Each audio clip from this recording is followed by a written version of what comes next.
Hello and welcome to Cric Chat Venkatesh. So Indian cricket టీంకి world cup winning టీంకి BCCI నుంచి ఎప్పుడూ లేనంత పెద్ద మొత్తంలో వాళ్ళకి ఒక పారితోషికం లభించింది. కార్పొరేట్ లాంగ్వేజ్లో చెప్పాలంటే పర్ఫార్మెన్స్ ఇన్సెంటివ్ లభించింది. 125 crores, హ్యూజ్ అమౌంట్. ఎందుకంటే గతంలో ఎప్పుడు ఇంత అమౌంట్ ఇవ్వలేదు. సో అయితే ఇక్కడ గమ్మత్ ఏంటంటే ఇది బ్రేకప్ మనకి తెలియట్లేదు.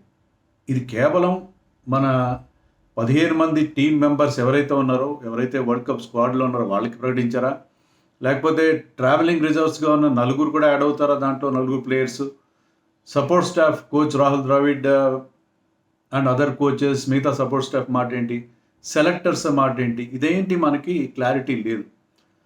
గతంలో ఇలాంటి ఇన్సెంటివ్స్ ప్రకటించినప్పుడు మనం వరల్డ్ కప్స్ గెలిచినప్పుడు ఎవరెవరికి ఎంత ముడుతుందనేది క్లియర్గా చెప్పిన సందర్భాలు ఉన్నాయి. కానీ ఈసారి the just announce that team will get 125 crores. ఆ చెక్ కూడా మన ముంబైలో అట్టహాసంగా జరిగిన సెలబ్రేషన్లో వాళ్ళకి అందజేశారు. సో ఆ చెక్ ఎలా డివైడ్ చేసుకుంటారు, ఎవరెవరికి దక్కుతాయనేది తెలియదు. దీని మీద మనకు కొన్ని ఇంగ్లీష్ న్యూస్ పేపర్స్లో వస్తున్న దాని ప్రకారం చూస్తే ఒక లెక్క ఉంది, కానీ there is no clarity from BCCI side. కానీ ఆ ఇంగ్లీష్ పేపర్లో వచ్చిన రిపోర్ట్ ప్రకారం ఏంటంటే దీంట్లో సపోర్ట్ స్టాఫ్ కూడా ఉన్నారు, సెలెక్టర్స్ కూడా ఉంటాయని చెప్పి వాళ్ళు రాశారు. దాని ప్రకారం they have come up with some figures. ఆ ఫిగర్స్ మీకు ముందు ఇచ్చే ప్రయత్నం చేస్తాను. ఎందుకంటే నాకు చాలామంది అడుగుతున్నారు ఏంటి, ఎవరెవరికి ఎంత వస్తుంది, ఏ ప్లేయర్స్కి ఎంత వస్తుంది, కోచ్కి ఎంత వస్తుంది అని అడుగుతున్నారు. కానీ మన దగ్గర క్లియర్ డాటా లేదు. కానీ మనకు వస్తున్న English paper report if it is true, దాని ప్రకారం ఏంటంటే బీసీసీఐ కన్ఫర్మ్ చేసినట్టు వాళ్ళు చెప్తున్నారు. దాని ప్రకారం దీంట్లో కోచింగ్ స్టాఫ్ కూడా ఇన్వాల్వ్ అవుతారు, వాళ్ళకి కూడా ఉంది. సెలెక్టర్స్ కూడా దీని నుంచే 125 crores it inclusive of all those people అన్నట్టుగా చెప్తున్నారు. అంటే చాలామంది అవుతారు కదా. ఇప్పుడు 15 మంది ప్లేయర్స్ ఉన్నారు, నలుగురు మన ట్రావెలింగ్ రిజర్వ్స్ ఉన్నారు, లైక్ శుభ్మన్ గిల్, రింకు సింగ్ లాంటి వాళ్ళు. సో అక్కడ 19 అయ్యారు. మన సపోర్ట్ స్టాఫ్ ఎంతమంది ఉన్నారు, 15 మంది ఉన్నారు. దాంట్లో coach Rahul Dravid, batting coach Vikram Rathod, bowling coach Paras Mhambrey, fielding coach మన హైదరాబాద్ చెందిన టి దిలీప్, ఇంకా ముగ్గురు త్రోడౌన్ స్పెషలిస్ట్ రఘు, నువాన్ వాళ్ళు ఉంటారు కదా, ముగ్గురు ఫిజియోస్ ఉన్నారు, ఒక ట్రైనర్ ఉన్నాడు, ఒక మేనేజర్, ఒక లాజిస్టిక్ మేనేజర్, ఒక వీడియో అనలిస్ట్. వాళ్ళకి కంప్యూటర్ గ్రాఫిక్స్లో అన్ని చూపిస్తుంటారు, వాళ్ళకి video footage and video analysis part ఇస్తారు వాళ్ళు, and security and integrity officer. So 15 మంది తెలియదు. సో మొత్తం మనకి అప్పుడు లెక్క 34 మంది ఉన్నారు. సెలెక్టర్స్ 5 మంది, 39 మంది తెలియదు. సో 39 మధ్య దాన్ని పంచుతారన్నట్టుగా మనకు వార్తలు వస్తుంది. దీని ప్రకారం ఒక ఎస్టిమేట్ ఏంటంటే ప్లేయర్స్ కనీసం ఎవరైతే ఆ 15 మంది ఎవరైతే ఉన్నారో, స్క్వాడ్లో ఉన్న 15 మంది, అంటే ఒక మ్యాచ్ కూడా ఆడని మన సంజు శాంసన్, ఎస్ఎస్వేస్ వాళ్ళందరూ కలిపి మ్యాచ్ ఆడకపోయినా కూడా ప్లేయర్స్ ఏ ప్రైజ్ మనీ వచ్చినా అందరూ షేర్ చేసుకుంటారు. సో దాని ప్రకారం 5 కోట్లు మినిమం వస్తుందని చెప్పి మనకు ఒక లెక్క చూపిస్తాం. సో 5 కోట్లు ఈచ్ వస్తే ఎంత అయింది, 5 into 15, 75 crores. 75 crores 5 కోట్లు మినిమం అయింది. కరెక్ట్గా మనం చెప్పలేము, మినిమం 5 crores వస్తుంది ఈచ్ ప్లేయర్కి, 15 మెంబర్ స్క్వాడ్లో ఉన్న వాళ్ళకి. తర్వాత మనకి మిగతా వాళ్ళకి 1 crore వస్తుందని చెప్పి ఆ రిపోర్ట్ రాశారు. కానీ నాకు 1 crore వస్తే లెక్క తేలేదు. నేను 2 crore ప్రకారం లెక్క వేస్తే ఆ కోచింగ్ స్టాఫ్కి ఒక్కరికి 2 కోట్లు చెప్పించిన, సపోర్ట్ స్టాఫ్ అందరికీ 15 మందికి, 4 మన ట్రావెలింగ్ రిజర్వ్స్కి ఇచ్చినా కూడా 19 మందికి ఇచ్చినా 38 కోట్లు అవుతాయి. సో 75 + 38 113, 113 కోట్లు. ఇంకా మనకి అక్కడ కొంత డబ్బు మిగిలింది. ఎంత మిగిలింది, ఒక 12 కోట్లు మిగిలింది. 12 కోట్లు సెలెక్టర్స్కి ఇస్తే సరిపోతుంది కదా. దాని ప్రకారం చూస్తే సెలెక్టర్స్ ఈచ్ 2 crores. సెలెక్టర్స్ అంత ఇస్తారా, తక్కువ ఇస్తారేమో. మొత్తం మీద మనకి కరెక్ట్ లెక్క తేలలేదు, కానీ మినిమం 5 కోట్ల రూపాయలు ప్లేయర్కి, ఈచ్ ప్లేయర్కి 15 మెంబర్స్ స్క్వాడ్లో ఉన్న వస్తుందని చెప్పి ఆ ఇంగ్లీష్ పత్రిక రిపోర్ట్ హిందుస్థాన్ టైమ్స్లో కోట్ చేశారు. దాని ప్రకారం అయితే అంత అమౌంట్ వస్తుందని మనకు తెలుస్తుంది. ఇది కాకుండా వాళ్ళకి ప్రైజ్ మనీ ఉంది. ఐసీసీ ఇచ్చిన ప్రైజ్ మనీ, బీసీసీఐ ఇచ్చిన ఇన్సెంటివ్ ఇది. ఐసీసీ ఇచ్చిన ప్రైజ్ మనీ ఏంటంటే అది ఒక 20.37 crores, 20 కోట్లు. 20 కోట్లు అది ఉంటుంది. తర్వాత వీళ్ళకి ఒక 1.5 crore రూపీస్ ఈచ్ మ్యాచ్ విన్కి కూడా అమౌంట్ ఉంది. ఈచ్ మ్యాచ్కి ఒక 25-26 lakhs వస్తుంది వాళ్ళు ఈచ్ మ్యాచ్ గెలిచిన. సో అలా అవన్నీ కలిపితే మీకు అక్కడ ఒక 22 కోట్లు అదొక అమౌంట్ తెలుతుంది. సో ఆ 22 కోట్లు కలుపుకోవాలి. ఇవన్నీ కలుపుకున్న తర్వాత ట్యాక్స్ కూడా మనం తీసేయాల్సి ఉంటుంది. ట్యాక్స్ కూడా పడుతుంది వీళ్ళకి. ట్యాక్స్ తీసేయక రిమైనింగ్ అమౌంట్ వస్తుంది. But they are going to get decent amount, ఎందుకంటే మంచి అమౌంటే వస్తుంది. దాంట్లో ఎలాంటి సందేహం లేదు. Prize money of ICC plus BCCI ప్రకటించిన 125 crores, 20 crores from ICC. Match గెలిచిన 25 lakhs. మనలో 6 మ్యాచ్లు గెలిచారు కదా, సెమీఫైనల్కి అంతా మనకి లెక్కలేదు, తెలియదు. కానీ అంత కలిపి అదొక 2 కోట్లు దాకా వర్కౌట్ అవుతుంది. సో 22 crores అక్కడ, 125 crores ఇక్కడ, మొత్తం కలిపి ఆల్మోస్ట్ 150 crores అనుకోండి. అది వాళ్ళకి వస్తున్న టోటల్ ప్రైజ్ మనీ. మన అభిమానం దానికైతే వెలకట్టలేం, అది మినహాయిస్తే ఇది వాళ్ళకి వస్తున్న ప్రైజ్ మనీ. అండ్ ఇది ఎంత అమౌంట్ ఇవ్వడం అవసరమా అని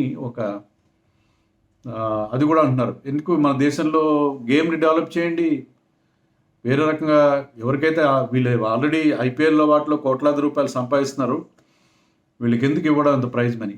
కానీ అది అవసరం ఫర్ 2 reasons. ఒకటేంటంటే మీరు ఇండియా తరఫున కప్పులు గెలిస్తే మీరు ఐపీఎల్ ద్వారానే కాదు, ఇండియా కార్డు కూడా మీరు మనీ సంపాదించగలరు. కప్పులు తేండి, ఇందాక చెప్పినట్టు కార్పొరేట్లో ఎలాగ పర్ఫార్మెన్స్ ఇన్సెంటివ్ ఇస్తారో, మీ పర్ఫార్మెన్స్ బేస్ చేసుకుని మీకు పర్ఫార్మెన్స్ బోనస్ మేము ప్రకటిస్తున్నాము, మీరు కప్పులు తండి, మీకు బోల్డెన్ డబ్బులు మేము ఇస్తాము అని చెప్పి ఒక మానిటరీ ఇన్సెంటివ్ క్రియేట్ చేయడం అనేది ఒక లక్ష్యం. రెండోది ఏంటంటే ఇన్ ఫ్యూచర్ అయినా ఈ క్లబ్ వర్సెస్ కంట్రీ, ఇండియాలో ఓకే మన ఐపీఎల్ తప్ప వేరే లీగ్స్ ఆడడానికి వీల్లేదు, కానీ ఐపీఎల్ మాత్రమే ఆడుతూ మిగతా లీగ్స్కి డుమ్మా కొట్టేవాళ్ళు ఫ్యూచర్లో డెవలప్ అయినా కావచ్చు.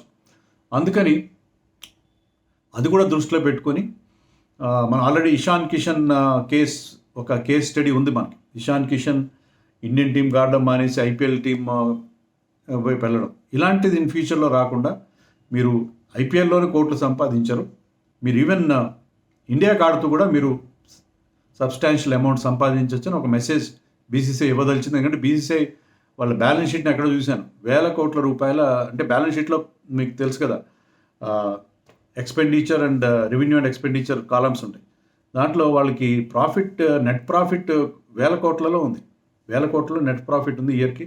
సో అంత నెట్ ప్రాఫిట్ ఉన్న organization can afford to give good incentives to their players, so that వాళ్ళు ఇండియాకి ఆడడానికి ప్రయారిటైజ్ చేయాలంటే ఇలాంటి ఇన్సెంటివ్స్ ఇవ్వాలి.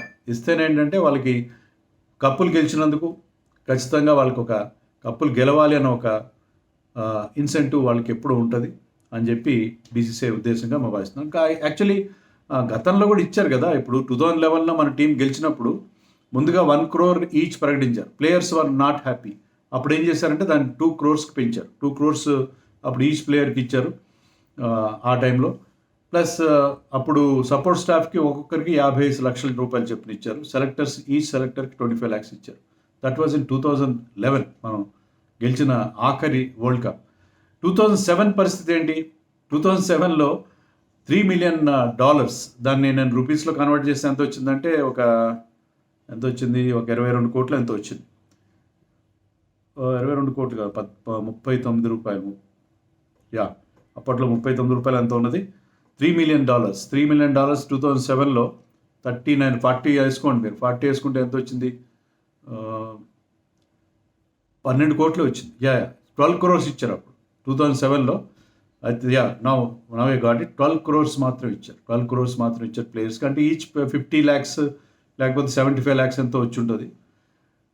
ఈచ్ 75 lakhs ఇస్తూ కూడా Yuvraj Singh for hitting 6 sixers అతనికి 1 crore రూపీస్ సపరేట్గా ఇచ్చారు 2007లో, hitting 6 sixers in single over.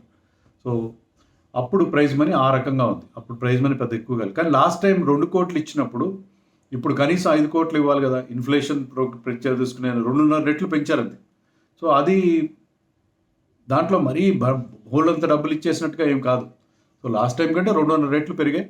Inflation కూడా ఈ ఎన్ని సంవత్సరాలు, 13 సంవత్సరాల్లో డెఫినెట్గా పెరిగి ఉంటుంది ఇన్ఫ్లేషన్. అంత రెట్టింపు పెరగకపోయినా now board is much richer compare to 2011. IPL వచ్చిన తర్వాత, అప్పుడు ఇంకా ఐపీఎల్ కొత్త కానీ ఐపీఎల్ వచ్చిన తర్వాత బోర్డు రెవెన్యూస్ విపరీతంగా పెరిగాయి కాబట్టి they have got good amount of moneys now in their hands. కాబట్టి I think they can afford to give bigger incentive అని అనుకుంటున్నాను. దాంట్లో ఎలాంటి తప్పు లేదు వాళ్ళకి ఇన్సెంటివ్ అని మనం అనుకోవాలి. సో అలా మనకి 3 వరల్డ్ కప్. మరి ఫస్ట్ వరల్డ్ కప్ సంగతి ఏంటి? ఆల్రెడీ నేను ఒక షార్ట్ వీడియో కూడా చేశాను. మీకు అందరికి తెలుసు ఈ పాటికి. ఏంటంటే అప్పుడు బీసీసీఐ దగ్గర 1983లో మనం వరల్డ్ కప్ గెలిచినప్పుడు ఎలాంటి డబ్బులు లేవు.